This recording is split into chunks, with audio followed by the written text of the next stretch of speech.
The racial rant by LA Clippers owner Donald Sterling has been a made-for-TV story. It all started with that audio recording of his complaints about African Americans attending his games, and then it's devolved from there. I searched the transcripts for cable news and saw that his name has been uttered thousands of times since this all started. And that was even before he gave an exclusive interview to Anderson Cooper of this network, CNN. It started to air here on Monday, and it was bizarre, to say the least. At one point, Sterling accused Cooper of being a racist. And Sterling disparaged basketball legend Magic Johnson for having HIV, or, as he put it inaccurately, those AIDS.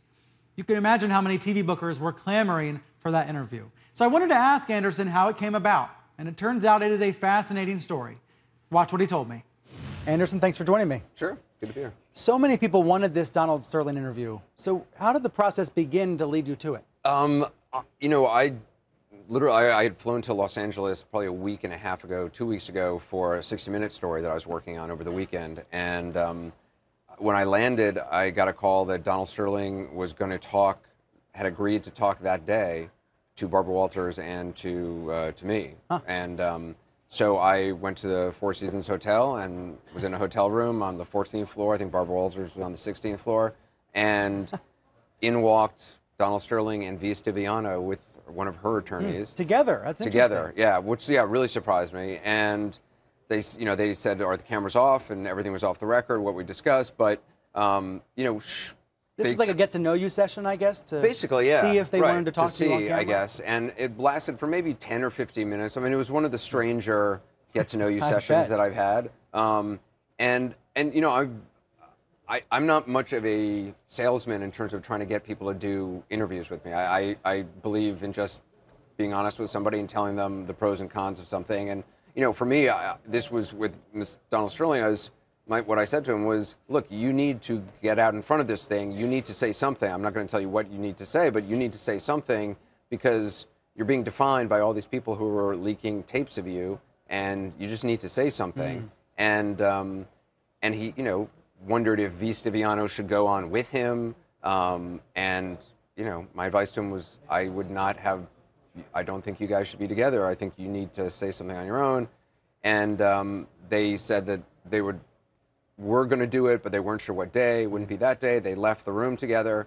And then the next thing I know, she popped up on Barbara Walters that night. My understanding is he refused to... And the meeting was off. They said no interview for you. Right. They said no interview. And my understanding is Donald Sterling decided he did not want to talk on that day to anybody. I've subsequently learned from Magic Johnson that he had approached Magic Johnson about doing an interview with Barbara Walters, with Magic Johnson kind of providing him cover, sitting there with him. And Magic Johnson obviously said no. And so then I thought that was it. I thought it was done. And then a week went by, and I got a call saying on the last Saturday saying, come out to LA. He's going to do it. And Sunday we did it. What kind of wooing happens for these big interviews? You said you'll tell the person the pros and the cons. Right. I don't think, I'm really not good at this. I'm not one to like try to sell myself. I sort of think if somebody wants to talk, that's great. And I'm going to give them a fair chance. I'm going to ask them hard questions, but I'm going to be fair and allow them to get their voice out there.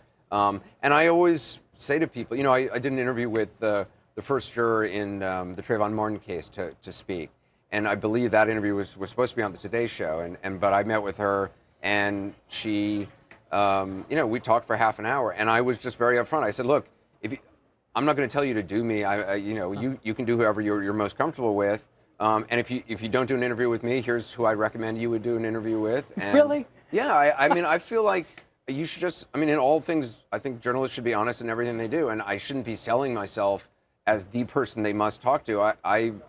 There's plenty of good people, and here. I have a feeling sometimes that actually works for you in your favor, though, to give the soft sell. I think if you just, I mean, to me, it's not even a sell. I just want to be honest with anybody I'm dealing with, and upfront in all my dealings. So, I constantly tell people, look, it's okay if you don't want to do me. I'm not going to be hurt, and if you don't talk to me, here's another program I think would be good for you, even if it's at another network. I mean, I'll give people honest opinions I just feel like it's my job to be honest. When you were sitting with Sterling... Which means I don't get a lot of the big interviews a lot of times because there are more aggressive people out there, I imagine. We definitely, for better or worse, learned more about him through the interview. Yeah. And that was ultimately the point. Right, absolutely. And again, I mean, it was really left up to him to kind of decide how he wanted this interview to flow, and what you see is how he decided to handle this. Anderson, thanks for sharing the story behind the story with us. Sure.